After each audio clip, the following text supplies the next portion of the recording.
ఆమ్రోస్ ఏడుకొచ్చిన తెలుసా? ఇక చూడరి ఏం చూపిస్తుంది బోడిడా. బాలనగర్ అంట, హైదరాబాద్ అంట. దాని తర్వాత ఏం చూపిస్తుంది? ఎయిర్పోర్టు విజయవాడ. ఓవరార్ దగ్గర ఉన్న ఏడా దుందిగల దగ్గర తిట్టుకుంటారేమో, నువ్వేంద్రా బాబు అన్ని ఊరు బయట పోతావు మళ్ళీ ఏం లేదు అంటావు అని చెప్పి. మనకి అలవాటు ప్లస్ మళ్ళీ హాబీ ఇట్లా లాంగ్లు రావడం.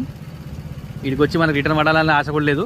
జస్ట్ ఏదో చేసేది చేస్తుంటా అంతే. నేను నా మీద అభిమానంతో ప్రేమతోని పాపం బాధపడుతూ అన్నా ఇది ఎందుకన్నా వేరే పని చేసుకో అని అనుకుంటే వాళ్ళకి ఎవరైతే అనుకుంటారో చెప్పాలనుకుంటారో కామెంట్ చేస్తుర్రో అందరికి కూడా థ్యాంక్ యూ, ధన్యవాదాలు. మీ ప్రేమకి మనకి తప్ప వేరే పని చేయలేము.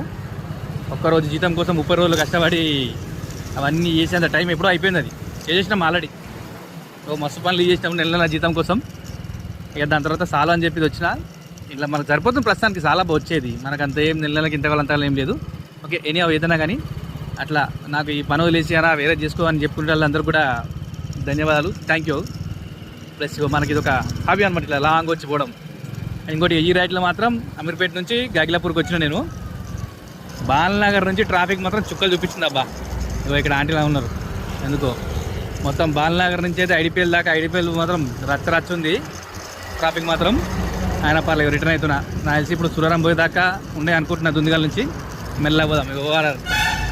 ఓఆర్ఆర్ కింద ఎగ్జిట్ ఏదో తెలియదు, మరి ఎగ్జిట్ తెలిసిన వాళ్ళు కామెంట్ చేయండి ఏ ఎగ్జిట్ అంటారు దీన్ని. Okay thank you.